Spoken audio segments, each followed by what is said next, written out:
देखिए, राहुल गांधी जी ने अखिलेश जी के पास संदेश भेजा और वे केसी वेणुगोपाल जी द्वारा, और उस पर वो सहमति हुई है। अभी कल ही एक आपने मीडिया में देखा होगा, अखबारों में पढ़ा होगा कि जो परसों तक जो प्रतिक्रिया आ रही थी उस पर आज विराम लग चुका है। क्योंकि कोई भी चीज़ है बिना सोचे समझे बोलने से, बिना सोचे समझे उसको आगे लाने से हमें नुकसान होता है।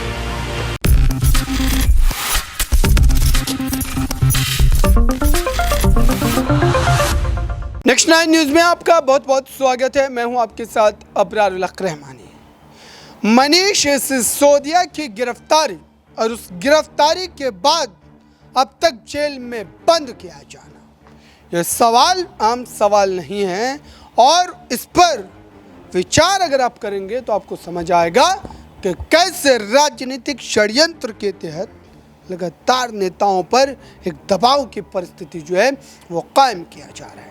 फिलहाल अगर देखा जाए दर्शकों, तो इस समय साफ तौर पर यह माना जा रहा है कि हम अगर आम आदमी पार्टी वर्सेस देखें लड़ाई जो चल रही है, और जिस लड़ाई को लेकर के हम ये समझना चाह रहे हैं कि क्या ये राजनीतिक लड़ाई है या भ्रष्टाचार के खिलाफ लड़ाई है। क्योंकि भ्रष्टाचार के खिलाफ अगर लड़ाई है तो सबूतों का अभाव क्यों नजर आ रहा है, और यही सवाल आम आदमी पार्टी भी पूछ रही है। आम आदमी पार्टी के तमाम बड़े चेहरे पूछ रहे हैं, सबूत कहाँ हैं, किन सबूतों के आधार पर ये पूरी की पूरी लड़ाई जो है वो लड़ी जा रही है। आइए सबसे पहले आपको दिखाते हैं खास रिपोर्ट। कौन बनेगा प्रधानमंत्री, जो भी बनेगा, लेकिन इंडिया गठबंधन का ही बनेगा। लेकिन आपने जो जिक्र किया कि राज्यों के लिए चुनाव नहीं है, लेकिन फिर जनता कैसे विश्वास करेगी? एक तरफ अभी राज्य में बात करें तो छत्तीसगढ़, राजस्थान और मध्य प्रदेश में आम आदमी पार्टी, कांग्रेस आमने सामने, अखिलेश यादव भी ताल ठोक रहे हैं। एक चुनाव में आप गाली देंगे, दूसरे चुनाव में आप मोहब्बत की बात करेंगे, तो जनता को ऐसा नहीं लगेगा कि ये भ्रम वाली स्थिति पैदा करने की कोशिश है कि जो पहले लड़ रहे थे फिर मिल गए, फिर चुनाव के बाद क्या भविष्य है? देखिए, राहुल गांधी जी ने अखिलेश जी के पास संदेश भेजा और वे केसी वेणुगोपाल जी द्वारा, और उस पर वो सहमति हुई है। अभी कल ही एक आपने मीडिया में देखा होगा, अखबारों में पढ़ा होगा कि जो परसों तक जो प्रतिक्रिया आ रही थी उस पर आज विराम लग चुका है। क्योंकि कोई भी चीज़ है बिना सोचे समझे बोलने से, बिना सोचे समझे उसको आगे लाने से हमें नुकसान होता है, जिससे हम लोग पब्लिक में मैसेज गलत जाता है और उस चीज़ को पूरी तरह से हम सेटिफाई नहीं कर पाते हैं। अखिलेश जी ने जो एकदम आवेश में आके जो बात कही, उस बात जो उन्होंने धैर्य से सोचा, और कल जो उनके पास मैसेज पहुंचा, उससे आज तक देखिए आप 24 घंटे में रिएक्शन क्या है। ये लग नहीं रहा है जी कि छवि को सुधारने वाली बात हो रही है ये, कि 24 घंटे पहले कमलनाथ अखिलेश बोल देते हैं, फिर बैठक होती है, फिर सारे लीपापोती कर दिया जाता है। तो क्या लग रहा है साहब की बात से, आप संतुष्ट है या गड़बड़ है गठबंधन? मैं तो आपसे ही सवाल करना चाहता हूँ कि बीजेपी, हम तो आपसे कर नहीं, मैं सवाल आपसे ही कर रहा हूँ कि बीजेपी पूरी तरीके से घबरा गई है इंडिया गठबंधन से। आप देखिए, इतना घबरा गई है कि उसने सेना को उतारना पड़ रहा है। सेना को उतारा है उसने सेल्फी पॉइंट बनाने के लिए, कि सेल्फी पॉइंट बनाए हमारे विकास के कार्यों को बताने के लिए। तो वो जो विपक्ष है, जो भाजपा है, स्तंभ पूरी तरह से लड़खड़ाती है, और इंडिया गठबंधन पूरी तरीके से मजबूत है। ये कोई लड़खड़ाती नाव नहीं है, ये पूरा एक जहाज है जो लोकसभा का चुनाव पूरा पार करेगा, और ये छोटे मोटे मुद्दे घर परिवार में चलते रहेंगे और हम जीतेंगे और भारत जीतेगा पूरा। नहीं, लेकिन परिवार का आपने जिक्र किया। पीएम मोदी ने कई सभाओं में मध्य प्रदेश में जब वो चुनावी शंखनाद कर रहे थे, तो उन्होंने कई सभाओं में बोला कि ये गठबंधन इंडिया का नहीं है, ये भ्रष्टाचारियों का गठबंधन है। और रही बात, आपने परिवार की बात कही, तो परिवार से ज़्यादा आपको लगता नहीं है कि राजनीतिक स्वार्थ का गठबंधन है? ये जो उन्होंने बोला वो सवाल मैं आपसे। नहीं, ये राजनीतिक स्वार्थ का गठबंधन नहीं है, ये देश को बचाने के लिए गठबंधन है, देश के अंदर प्यार और मोहब्बत बढ़ाने का गठबंधन है। ये गठबंधन है देश को विकास में लाने के लिए। आप देखिए ना, एक तरफ नंगी औरतों को सड़कों पे दौड़ाया जा रहा है, उन महिलाओं की असीमता को बचाने के लिए गठबंधन है। ये बेरोजगारी को खत्म करने के लिए गठबंधन है। ये गठबंधन परिवार का गठबंधन है। वो लड़ाइयाँ हमारी अपनी है, लेकिन जब देश की बात आ जाए तो देश को बचाने के लिए बनाया गठबंधन है। इसे तो जो मोदी जी वो बता रहे हैं कि स्वार्थ का गठबंधन है, ऐसा नहीं है। आप देखिए, अभी तो 28 ही दल एकजुट हुए हैं, और उनके तो 38 दल हैं उस दल में। जो एनडीए है वो 38 दलों का एक दल है, तो क्या वो गठबंधन स्वार्थ का गठबंधन नहीं है? वो राजनीतिक से सत्ता पाने का गठबंधन नहीं था, तो वो गठबंधन है ऑलरेडी।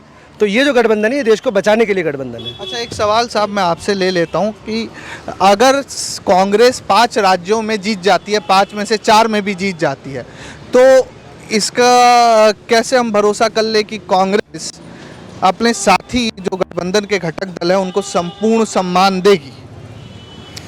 देखिए, सबसे पहले आपने देखा को यूपीए 1 यूपीए 2 दोनों गठबंधन थे। कांग्रेस कभी अपने वादे से नहीं मुकरती। कांग्रेस 16 राज्यों में निजी सरकार से चली थी, यूपीए 1 और यूपीए 2 में। क्या उन्होंने अपना गठबंधन तोड़ा किसी से? कौन से ऐसे दल का उन्होंने अपना प्रतिनिधित्व नहीं चुना? किसको उन्होंने अपना मंत्री नहीं बनाया? किसके साथ धोखा किया?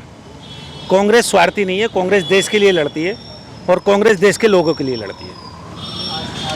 पीएम एक एक करके आप लोगों से आप बताओ एक सवाल कि अभी जैसे आपने जिक्र किया कि मोदी जी ने सैनिकों को लगा दिया है अपने काम की तारीफ करने के लिए। हर सरकारों के दौर में ऐसा देखा गया कि ये खास तौर पे मोदी जी प्रचार ज़्यादा कर रहे हैं और विकास का मुद्दा हो गया है। प्रचार ज़्यादा है मोदी जी का, विकास कम है क्या? हाँ, मोदी जी का प्रचार ज़्यादा है, विकास तो बिल्कुल है ही नहीं। अगर विकास की बात करें तो विकास जीरो है, क्योंकि सेना तभी लगाई जाती है जब देश में आपदा आ जाए, और उन्हें लग गया है कि इस टाइम जो है आपदा का समय आ गया है, वो बिल्कुल पूरी तरीके से उखड़ रहे हैं, इसलिए उन्हें सेना उतारनी पड़ी। मैं ये कह रहा हूँ कि अगर कोई मुद्दे थे, कोई प्रचार था, तो समाज कल्याण मंत्रालय अपने काम का प्रचार प्रसार करता, अपनी योजनाओं का प्रचार प्रसार करता, उसमें सेना को लाने की क्या जरूरत थी? तो सेना को जो इस्तेमाल किया जा रहा है वो कहीं ना कहीं ये बताता है कि भाजपा के अंदर आपदा आ गई है और वो उखड़ के जा रही है इस देश से, और जो गठबंधन है वो पूरी तरीके से काबिज हो रहा है। मैं ये बताना चाह रहा हूँ। अच्छा साहब, आप थोड़ा सा आप बताइए कि एक विपक्ष के कई नेता अभी लगातार जेल में जा रहे हैं, कईयों पर सीबीआई की कार्रवाई चालू है, कई जगह ईडी की कार्रवाई कर रही है। आप अभी दिल्ली में हैं, हम लोग संजय सिंह, मनीष सिसोदिया जेल में है शराब घोटाले को लेकर, शराब नीति का मसला है। बिहार में लालू यादव आए दिन राउस एवेन्यू कोर्ट दिल्ली आते रहते हैं। आजम खान यूपी के कद्दावर नेता, वो एक फर्जी प्रमाण पत्र के मसले में जेल में परिवार के तीनों ही सदस्य हैं उनकी बहू रानी को छोड़कर। क्या लगता है, विपक्ष पर दबाव बनाने की कोशिश है या वाकई दाल में कुछ काला? आपने देखा होगा विपक्ष का कोई भी नेता मोदी जी के खिलाफ बोलता है, उसी के खिलाफ कार्रवाई की जाती है। संजय सिंह सदन में बोलते हैं, सड़क पर बोलते हैं। इस टाइम सबसे ज़्यादा खतरा मोदी जी को सिर्फ संजय सिंह से हो रहा है। आपने देखा होगा उच्च न्यायालय, हमारे देश की सबसे बड़ी संस्था, सुप्रीम कोर्ट ने भी फटकार लगाई ईडी के ऊपर जो है, उसमें कोई इनको एविडेंस नहीं मिलता, ईडी को कोई कुछ नहीं मिलता है। गवाहों के आधार पे आप रख रहे हो। मनीष सिसोदिया के पास कोई एविडेंस नहीं मिल रहा अभी ने, और मनीष ये तुम्हारा संजय सिंह पर कुछ नहीं मिल रहा है। आपने देखा होगा इसमें जो है। तो क्या लग रहा है आजम खान का जो मसला है यूपी में, एक तरीके से थोड़ा सा यूपी का भी ये मसला कि 80 लोकसभा सीट आती है यूपी से, तो एक मुस्लिम वोट बैंक को दबाने के लिए या तमाम एक कोशिश है कि अखिलेश यादव को यूपी में कमज़ोर कर दिया जाए, जिसकी वजह से बीजेपी की राह यूपी में आसान? आपने देखा होगा बीजेपी पार्टी एक ऐसी पार्टी है, सिर्फ एक समुदाय को जितना टारगेट करा जा रहा है उससे उन्हें फ़ायदा मिल रहा है। सिर्फ एक समुदाय को उन्होंने टारगेट कर रखा है आज के टाइम में जो है, उस पर जितने अत्याचार करने हैं उतना ही उन्हें फ़ायदा मिल रहा है। एक बीजेपी धर्म की राजनीति कर रही है, पब्लिक सब समझ चुकी है। आपने देखा होगा इंडिया अलायंस है, इस टाइम उन्हें खतरा है मोदी जी को कि इंडिया अलायंस की ओर आए जो है। चलो बे, काहे की वेट लगा रहे हो? अच्छा, एक चीज़ बताइए आप कि जो चुनाव है ये इलेक्शन 2024, कई तरह के मुद्दे सियासी हवा में बह रहे हैं।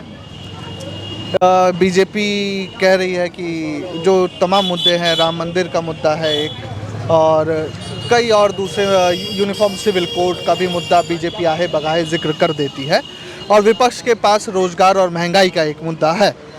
क्या लगता है कि किस ओर मुड़ेगी हवा और किस बात पर जनता भरोसा करके मतदान करेगी? पहले तो मैं आपका एक बात का जवाब दे दूं। अभी आपने कहा कि हमारे प्रधानमंत्री जी ने विपक्ष के ऊपर कुछ ऐसी बातें कही हैं कि भ्रष्टाचार की बात।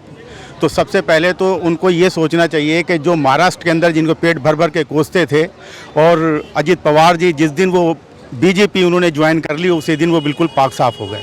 अगर प्रधानमंत्री जी इतनी ईमानदार हैं और उनकी पार्टी इतनी ईमानदार है, जो प्रधानमंत्री राहत कोष के अंदर जो पैसा रखा हुआ है, जिसमें चीनी कंपनियों का पैसा जमा है, उसको पारदर्शिता से पूरी देश की जनता के सामने लाएं कि हमने इतना पैसा हमारे पास में है, उनको जनता को बताना होगा। दूसरी बात यह है कि देश की जनता इस बार मन बना चुकी है इंडिया को वोट देने के लिए, इसीलिए ये बहुत ज़्यादा बेचैन है। देश की जनता इस बार वोट करने वाली जो है वो वोट करेगी सिलेंडर के ऊपर जो 1150 रुपये का बिक रहा था, उसके ऊपर वोट करेगी। देश की जनता वोट करेगी आटे के ऊपर वोट करेगी, देश की जनता वोट करेगी चावल के ऊपर वोट करेगी, देश की जनता वोट करेगी सरसों के तेल के ऊपर वोट करेगी, देश की जनता वोट करेगी तो पेट्रोल के ऊपर वोट करेगी, डीजल के ऊपर वोट करेगी, जो बच्चों का दूध होता है उसके ऊपर वोट करेगी, और बेरोजगारी के ऊपर वोट करेगी। देश की जनता वोट अब इस पर करने वाली। अब राम मंदिर का कुछ नहीं चलेगा, साफ सी बात बतला। तो आपने देखा दर्शकों, अब एक बार फिर से हम उस बात की ओर बढ़ते हैं जिसकी संभावनाएं जताई जा रही, यानी कि राहत, जमानत, छुटकारा। ये तमाम जो चीज़ें हैं वो मनीष सिसोदिया को क्या सुनवाई जो होने वाली है कोर्ट में, उस सुनवाई के बाद मिलती नजर आएगी, या अभी भी उन्हें और कई दिनों तक जेल के भीतर ही रहना पड़ेगा। सभी की नज़रें टिकी हुई है। फिलहाल इस खास रिपोर्ट में बस इतना ही। जुड़े रहें बड़ी खबरों के लिए नेक्स्ट 9 न्यूज़ के साथ।